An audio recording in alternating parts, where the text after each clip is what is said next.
Hello my loving students, आज के इस क्लास में आप सभी का मोस्ट वेलकम है। आज हम लोग स्टडी करने वाले हैं फिजिक्स का बहुत ही important chapter force and laws of motion, जो कि आपके नीट के लिए और जेई के लिए बहुत ही इम्पोर्टेंट होता है और यहाँ से बहुत सारे क्वेश्चन पूछे जाते हैं। ठीक है, तो चलिए हम लोग और एवरी ईयर इससे क्वेश्चन होते हैं, कुछ क्वेश्चन भी सॉल्व करेंगे और जो टॉपिक है उसको अच्छे से एकदम जीरो लेवल से हीरो लेवल तक की पढ़ाई करेंगे। तो चलिए स्टार्ट करते हैं।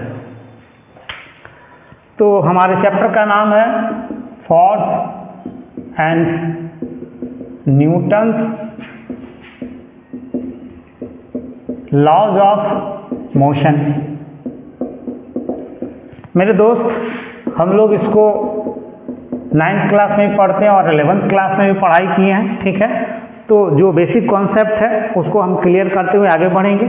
तो चलिए हम लोग स्टार्ट करते हैं। सबसे पहली बात हम लोग बात करेंगे फोर्स की। तो फोर्स के बारे में आपको पता है कि फोर्स हमारा एक फैक्टर होता है। ये फैक्टर क्या करता है, तो किसी ऑब्जेक्ट को हम पुश करते हैं या पुल करते हैं तो वहाँ पर हमारा क्या लगता है, फोर्स लगता है। और फोर्स के क्या होते हैं, बहुत सारे टाइप्स होते हैं, उसको भी हम लोग स्टडी करेंगे थोड़ा सा। ठीक है, तो अगर आप इसका डिफिनीशन लिखना चाहते हैं तो लिख सकते हैं, it is the factor by which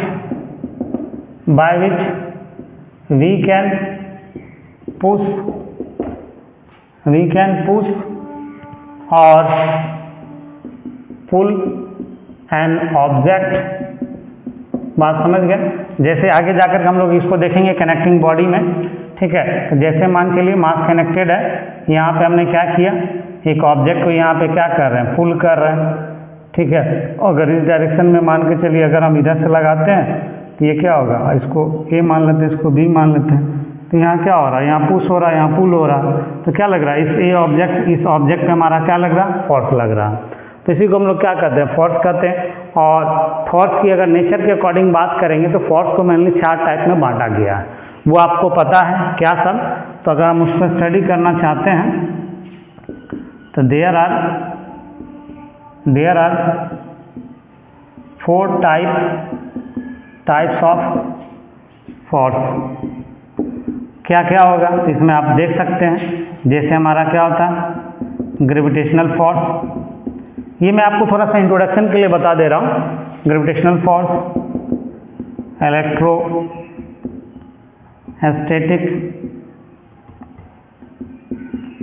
electrostatic force. इसके बाद आपका होता है weak nuclear force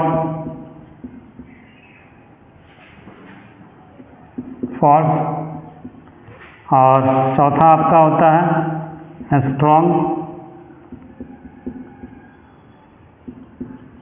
nuclear force. ये नेचर में हमारे ये 4 फोर्स ही पाए जाते हैं। ठीक है, और इसी फोर्स का जितना भी टाइप है, चाहे वो हम मैग्नेटिक फोर्स पढ़े या फिर फ्रिक्शनल फोर्स पढ़े, जितना भी टाइप होता है हमारा फोर्स का, ये इन्हीं 4 फोर्स के कैटेगरी में वो सभी फोर्स हमारे आते हैं।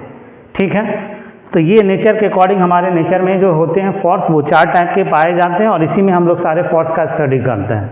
ठीक है, तो चलिए आगे देखते हैं। मेन इस चैप्टर में हम लोगों को क्या करना है, स्टडी करना है न्यूटन्स का जो एप्लीकेशन है। ठीक है, न्यूटन्स लॉ का जो एप्लीकेशन है उसको स्टडी करना, उससे रिलेटेड क्वेश्चन बनाना।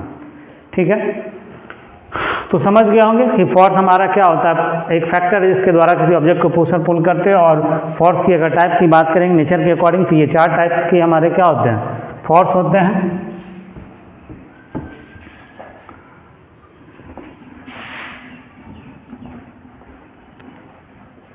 अब इसके बाद अगर बात हम लोग करें, ठीक है, तो न्यूटन्स लॉ की बात करेंगे। न्यूटन्स लॉ की अगर बात करेंगे, force and Newton's laws of motion जो है हमारा, न्यूटन्स लॉज ऑफ मोशन। तो न्यूटन्स क्या किया है, ये आपको पहले से हम लोग 9th वगैरह में 11th वगैरह में पढ़े हैं कि न्यूटन ने क्या दिया, 3 लॉ दिया। ठीक है, कितने लॉ दिए हैं, there are 3 laws of Newton's. और न्यूटन किसके लिए, तो किसी भी ऑब्जेक्ट के मोशन के लिए ये 3 लॉ दिए हैं, इसीलिए हम लोग इसको क्या कहते हैं, न्यूटन्स लॉ ऑफ मोशन कहते हैं। तो फर्स्ट लॉ मैं यहाँ पे सिर्फ आपको एक्सप्लेन कर दे रहा हूँ, क्योंकि मेरा इंटेंशन है कि इससे इस चैप्टर में हमें प्रॉब्लम कैसे सॉल्व करना, उसको कैसे कंसिडर करना, उस पर मेन फोकस करना है, ठीक है, क्योंकि हम लोगों को रिजल्ट ओरिएंटेड पढ़ाई करनी है। तो यहाँ से आपको पहला जो फर्स्ट लॉ होता है, तो न्यूटन्स फर्स्ट लॉ की अगर बात करेंगे, न्यूटन्स फर्स्ट लॉ की अगर बात करेंगे तो इसके अकॉर्डिंग क्या होता है कि कोई भी ऑब्जेक्ट जो होता है वो मेंटेन करना चाहता है अपना इनिशियल पोजीशन। दैट मीन्स ये कि अगर वो रेस्ट में है तो रेस्ट में ही रहना चाहेगा, अगर वो मोशन में है तो मोशन में ही रहना चाहेगा, जब तक कि उस पर कोई एक्सटर्नल फोर्स ना लगे, ठीक है। तो ये न्यूटन्स का पहला है, ठीक है। इसमें आप लिख सकते हैं एवरी ऑब्जेक्ट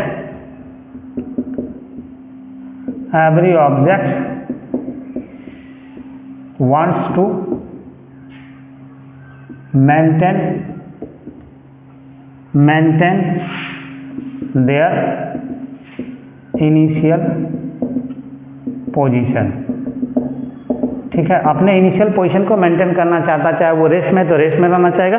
इवन दैट, इस पर लगा सकते हैं आप, even that an external force is applied, ठीक है, जब तक कि उस पर कोई एक्सटर्नल फोर्स ना लगे, ठीक है, या इसी को अप्लाइड को हम एक्सर्टेड भी लिख सकते हैं। ये न्यूटन्स का फर्स्ट लॉ होता। सेकेंड लॉ की बात करेंगे, सेकेंड लॉ की अगर बात करेंगे तो सेकेंड लॉ हमारा क्या है कि F जो होता है वो डायरेक्टली प्रोपोर्शनल होता है हमारा rate of change of momentum. किसके बराबर होता है, rate of change of momentum, मतलब F directly proportional to dp/dt होता है, ठीक है। इसी को अगर हम लोग लिखेंगे तो F directly proportional rate of change m into v minus u, अब आई क्या होगा t, ये आप ऑलरेडी जान है। तो सेकेंड लॉ हमारा ये कहता है। और थर्ड लॉ की अगर हम लोग बात करेंगे तो थर्ड लॉ में हमारा क्या होता है, action and reaction are in opposite direction and in equal magnitude. बात समझ गया ना। तो ये हमारा होता है, क्या होता है, थर्ड लॉ होता है, ठीक है। तो न्यूटन्स के ये तीनों लॉ के बारे में आप जानते हैं, मेन हम लोगों को एप्लीकेशन करना है। तो चलिए हम लोग एप्लीकेशन पे चलते हैं।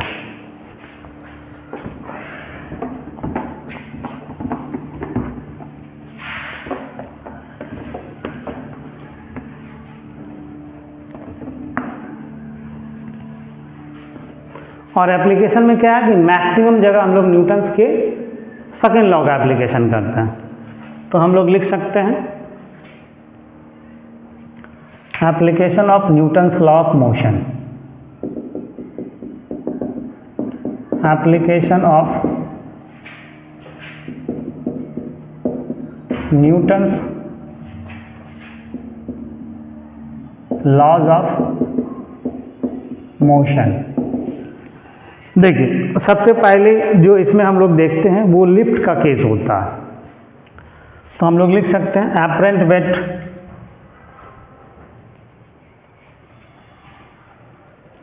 पहला जो केस होगा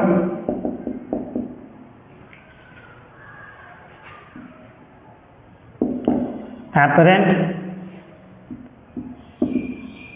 weight of an object in lift. अब यहाँ से देखिए इसका 3 केस होता है, हम लोग देखेंगे इसको। जैसे एक मेन है, इसको इसका मास जो है ये m है, ठीक है, और ये लिफ्ट में खड़ा है, स्टैंड है, ठीक है। तो इसका क्या क्या कंडीशन बनेगा।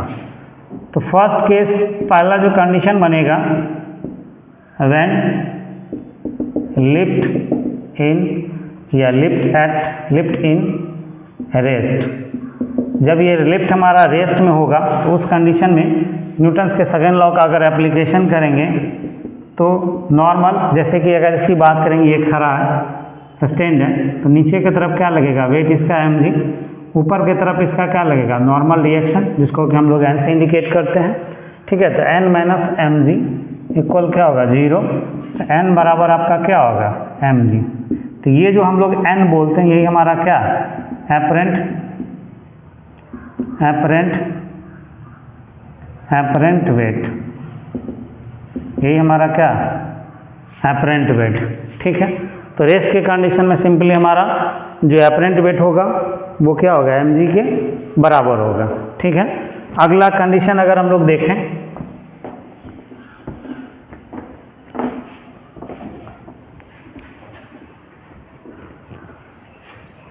देखिए अगर नेक्स्ट केस हम लोग देखना चाहें तो नेक्स्ट केस में हमारा क्या होगा, व्हेन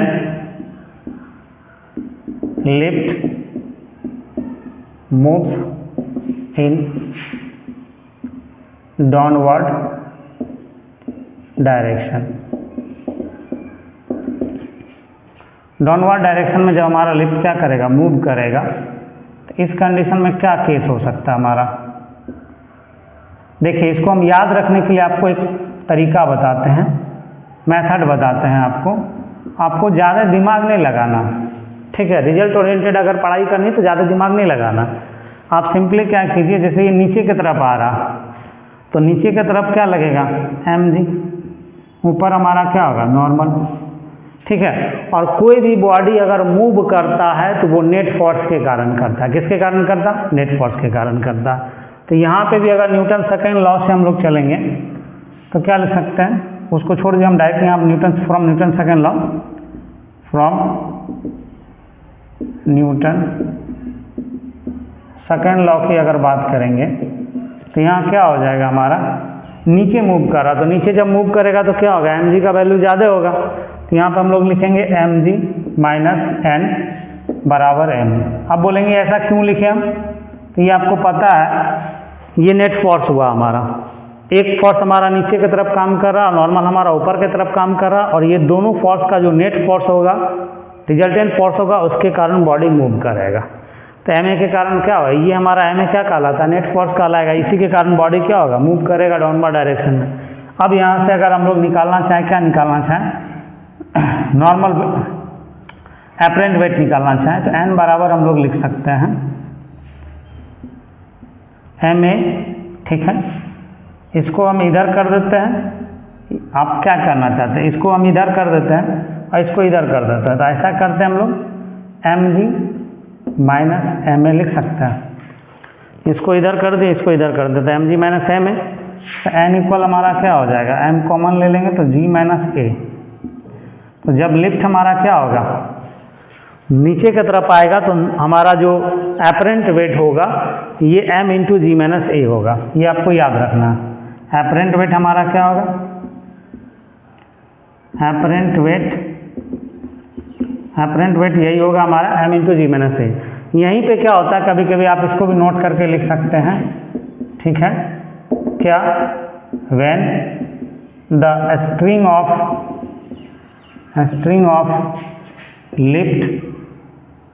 लिफ्ट is ब्रेक।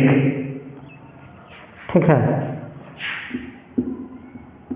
जब लिफ्ट का जो रस्सी है अगर ये ब्रेक हो जाएगा तो क्या होगा, तो जैसे ये ब्रेक होगा तो उस कंडीशन में जो लिफ्ट का एक्सेलरेशन होगा वो एक्सेलरेशन ड्यू टू ग्रेविटी के बराबर हो जाएगा। मतलब इस केस में क्या होगा, ए जो होगा वो जी के बराबर हो जाएगा। ए अगर जी के बराबर हो जाएगा तो एपरेंट वेट हमारा m इंटू जी माइनस जी कीजिएगा, क्योंकि दोनों बराबर हो जाएगा तो ये कितना होगा, 0। तो इसलिए इस केस में जो हमारा एपरेंट वेट होगा वो 0 हो जाएगा। ठीक है, मतलब ऑब्जेक्ट का जो वेट होगा वो 0 हो जाएगा। ठीक है, किस केस में, अगर लिफ्ट का अगर स्ट्रिंग हमारा क्या हो जाता है, ब्रेक हो जाता है। ये आपका सेकेंड केस है।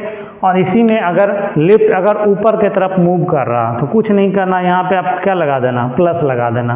m इंटू क्या होगा, g प्लस ए हो जाएगा, m इंटू जी प्लस ए हो जाएगा। तो अगर इसको हम लोग लिखना चाहें तो लिख सकते हैं। सभी को समझ में आ रहा है, एकदम नॉर्मल तरीके से मैं आपको बता रहा हूँ, और पूरा का पूरा जो एक एक्चुअल कॉन्सेप्ट है जहाँ से क्वेश्चन आता है सिर्फ उस पॉइंट को मैं आपको बता रहा हूँ। ठीक है, अब इसके बाद अगर बात करें हम लोग थर्ड पॉइंट अगर इसकी लेते हैं, when lift moves in upward direction. जब अपवर्ड डायरेक्शन में ये मूव करेगा तो क्या होगा, जैसे इस बात को याद रखना, जैसे अपवर्ड होगा तो यहाँ क्या होगा, नॉर्मल का वैल्यू ज़्यादा, सॉरी नॉर्मल रिएक्शन का वैल्यू क्या होगा, ज़्यादा लेना पड़ेगा। तो n माइनस एम जी बराबर क्या होगा, m है, फ्रॉम न्यूटन सेकंड लॉ, वही बात है। तो यहाँ से अगर हम n निकालेंगे तो कितना होगा, M A plus M G, M common हो जाएगा तो a प्लस क्या होगा, g हो जाएगा। ठीक है, तो लिफ्ट का हमारा 3 कंडीशन होता है, 3 केस होता है। ये अपरेंट वेट हो गया कब, जब लिफ्ट हमारा क्या होगा, ऊपर की तरफ जाएगा। सिंपल सा इसमें आपको लॉजिक ये रखना है, नीचे की तरफ जा रहा तो एम जी को ज़्यादा कंसीडर करके चलेंगे, ऊपर की तरफ जाएगा तो नॉर्मल को ज़्यादा कंसीडर करके चलेंगे, और बराबर में इक्वल में क्या होगा, हमारा नेट फोर्स होगा, क्योंकि बॉडी तो उसी के कारण हमारा मूव करेगा ना। चलिए ठीक है, समझ में आ गया होगा। अब हम लोगों को समझ में आता है कि लिफ्ट का ये 3 कंडीशन तो हम लोग कर लिए हैं, ठीक है। अब इस 3 कंडीशन करने के बाद इसमें क्वेश्चन किस तरह से पूछा जाता है लिफ्ट के केस में, वो मैं आपको बता रहा हूँ क्वेश्चन किस तरह से पूछा जाता है। तो चलिए एक क्वेश्चन हम लोग इससे रिलेटेड करते हैं।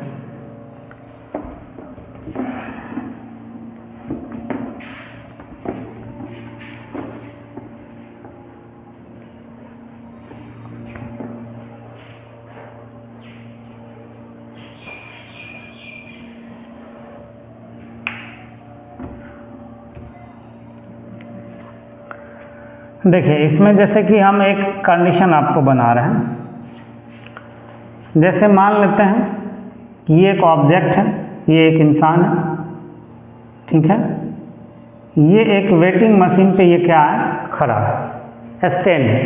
अब इस केस में कहा गया कि जिस समय लिफ्ट हमारा क्या है, रेस्ट में है, लिफ्ट जब किस में होगा,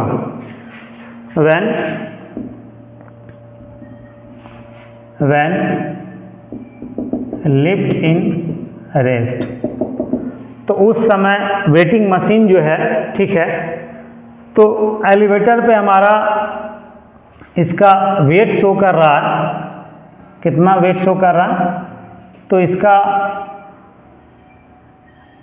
वेट है 100 kg, ठीक है। और जब लिफ्ट मूव करना शुरू कर देता है, when lift is moving, then the apparent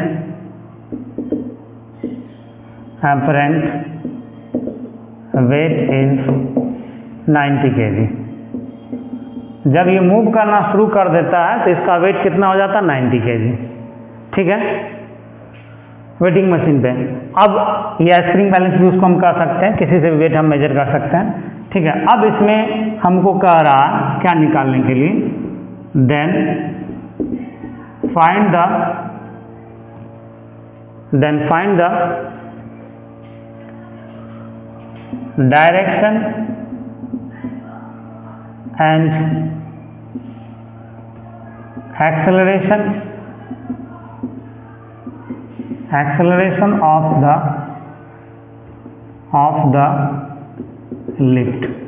lift का एक्सेलरेशन बोलेंगे, या मैन का भी कभी कभी बोल सकता है कि इस मैन का एक्सेलरेशन क्या होगा, तो जो लिफ्ट का एक्सेलरेशन होगा वही उसका होगा। डायरेक्शन किस डायरेक्शन में मूव कर रहा, तो इस तरह के केस के लिए हमको कोई दिमाग नहीं लगाना, दिमाग सिर्फ इतना करना है कि ये ऊपर जा रहा हो नीचे जा रहा हो। हमने आपको 3 कंडीशन यहाँ पे बताया लिफ्ट के केस में, आप उसमें से क्या कीजिए, अप या डाउन के लिए, चूंकि यहाँ क्या कर रहा, मूव कर रहा, तो पहला जो केस हमारा रेस्ट में था वो कंडीशन तो होगा नहीं, तो उस कंडीशन से आप अपवर्ड या फॉरवर्ड, बैक, डाउनवर्ड डायरेक्शन, किसी भी डायरेक्शन में मूव करने का जो फॉर्मूला है वो आप लगा लीजिए। तो अभी मैंने आपको बताया था, इसको सॉल्यूशन कैसे करेंगे इसका, तो सॉल्यूशन के लिए हम लोग इसको कुछ नहीं, अभी हमने अपरेंट वेट बराबर बताया m इंटू जी प्लस ए, ये किसके लिए है, अभी इस पर दिमाग नहीं लगाना, दोनों फॉर्मूला में से कुछ भी। वैसे आपको पता है कि ये हमारा क्या होगा, ये जो हमारा फॉर्मूला होगा ये अपवर्ड के डायरेक्शन के लिए है, ठीक है। तो अब यहाँ पे अगर हम लोग बात करेंगे तो अपवर्ड हो या डाउनवर्ड हो कोई फर्क नहीं पड़ेगा, बस आप यहाँ से एक फॉर्मूला उठा करके लगा दीजिए। अब अगर बात करेंगे हम लोग यहाँ से, हमको एक्सेलरेशन निकालना और डायरेक्शन निकालना है, तो एक्सेलरेशन निकालना है और डायरेक्शन निकालना है, ठीक है। तो यहाँ से हमको क्या करना पड़ेगा? तो इसके लिए हमको एक्सेलरेशन निकालने के लिए अगर इसको लिखें तो mg प्लस ma लिख सकते हैं, ये n। तो यहाँ से अगर ma निकालेंगे तो ma बराबर कितना होगा? n माइनस mg, ठीक है। और फिर इसके बाद यहाँ की बात करेंगे तो a बराबर कितना हो जाएगा? दोनों साइड डिवाइड हो जाएगा, n bye m minus mg by m। तो m इसका कैंसिल हो जाएगा, तो a बराबर हमारा आ जाएगा n bye m minus g, ठीक है। और यहाँ पे एक्सेलरेशन ड्यू टू ग्रेविटी का वैल्यू आपको स्मॉल g का वैल्यू 10 मीटर पर सेकेंड स्क्वायर दिया हुआ। अगर नहीं दिया रहेगा तो भी हम लोग अपने मन से कंसीडर कर सकते हैं 9.8। अगर नहीं दिया हुआ तो 9.8, लेकिन क्वेश्चन में आपको 10 दिया हुआ। तो यहाँ से आपको कुछ नहीं, अब देखिए एपरेंट वेट आपको 90 दिया हुआ और एक्चुअल इसका कितना है? एक्चुअल की बात कीजिएगा, एक्चुअल इसका कितना? 100, ठीक है। अब इसमें जो हम लोग बात करेंगे तो यहाँ पे दोनों का value a equal n bye m,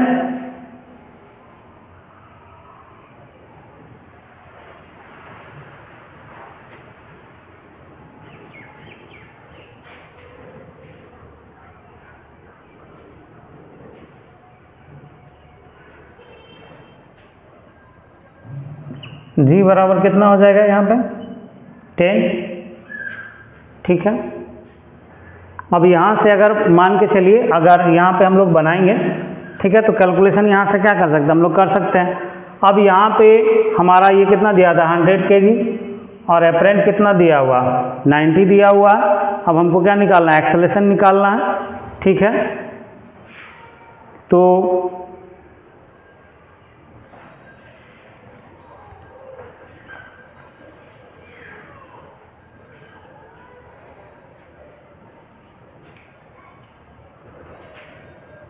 देखिए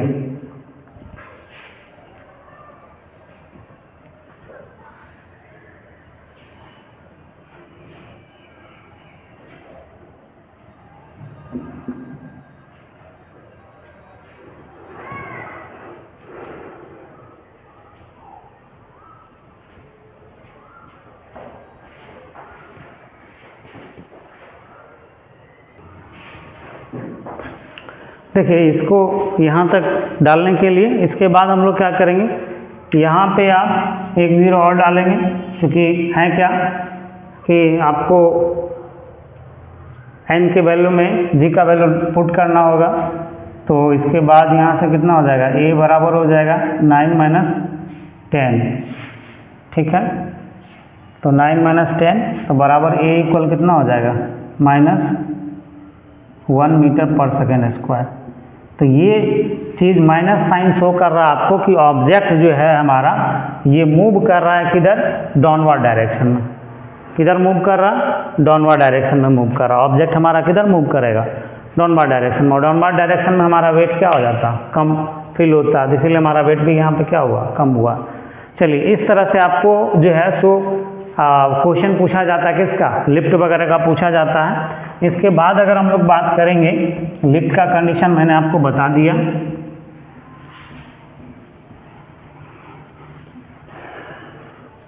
अब इसके बाद हम लोग बात करेंगे कनेक्टिंग बॉडी की। जब दो मासेज हमारा जुड़ा हुआ रहेगा तो उस कंडीशन में क्या होगा? कनेक्टिंग बॉडी, ठीक है। तो जैसे आप यहाँ पे देख सकते हैं, हमने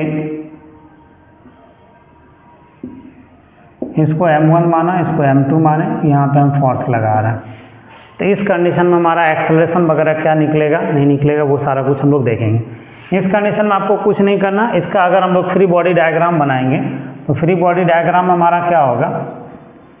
यहाँ से हमारा एक फोर्स हमारा m1 के लिए है, इधर हम लगा रहे हैं। दूसरा फोर्स हमारा क्या होगा? इस साइड हमारा कॉन्टैक्ट फोर्स हमारा काम करेगा इस पर, और m2 बॉडी पे जो वर्क होगा मतलब फोर्स लगेगा ये ओनली लगेगा m1 बॉडी के कांटेक्ट के कारण जो लगेगा ओनली कांटेक्ट फोर्स लगेगा।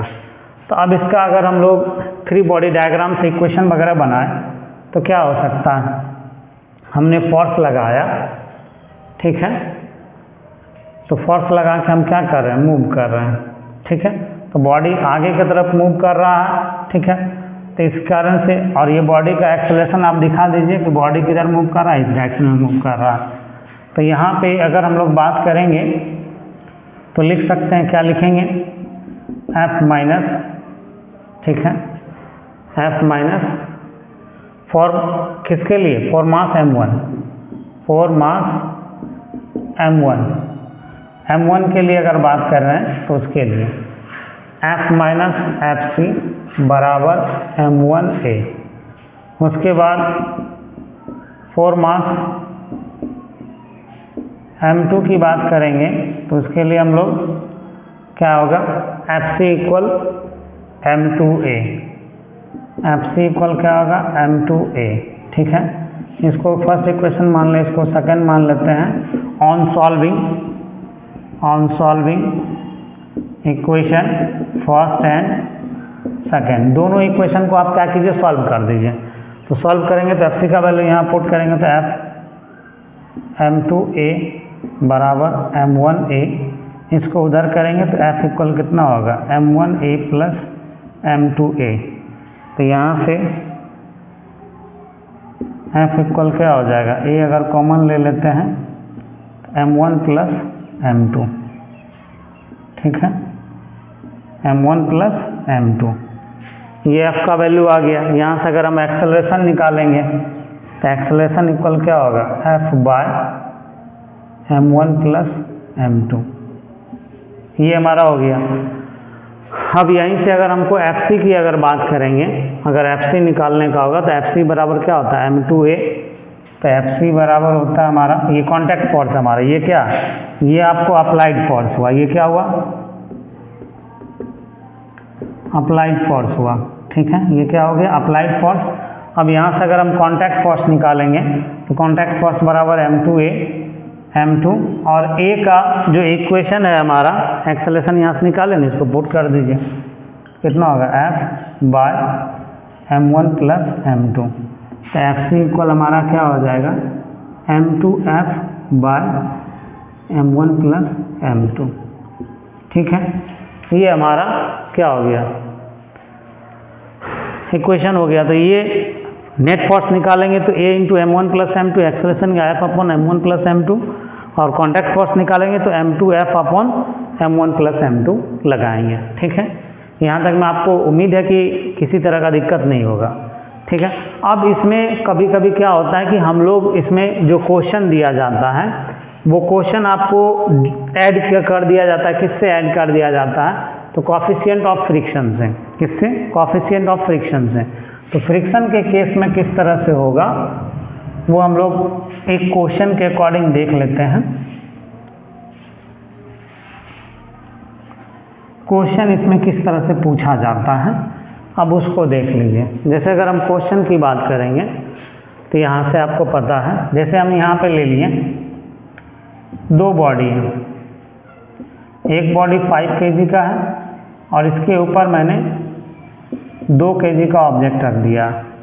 ये क्वेश्चन आपको नीट का पूछा हुआ क्वेश्चन है, ठीक है, 2 kg का ऑब्जेक्ट रख दिया। अब कह रहा है कि यहाँ पे आपको 7 न्यूटन का अप्लाइड फोर्स लग रहा है, ठीक है, और ये जो सरफेस और 5 kg के बीच में ये सरफेस स्मूथ है। ये कैसा सरफेस है, स्मूथ सरफेस, ठीक है, मतलब इसके बीच में फ्रिक्शन नहीं है। फ्रिक्शन है किसके बीच में, 2 kg और 5 kg के बीच में है। और इसमें आपको कह रहा है, क्या कह रहा है, कोएफिशिएंट ऑफ फ्रिक्शन, क्वेश्चन में आपको दिया हुआ कोएफिशिएंट ऑफ फ्रिक्शन मतलब म्यू बराबर 0.5 दिया हुआ, ठीक है, और कह रहा है निकालने के लिए एक्सेलरेशन ऑफ द बॉडी। क्या कह रहा है निकालने के लिए, फाइंड द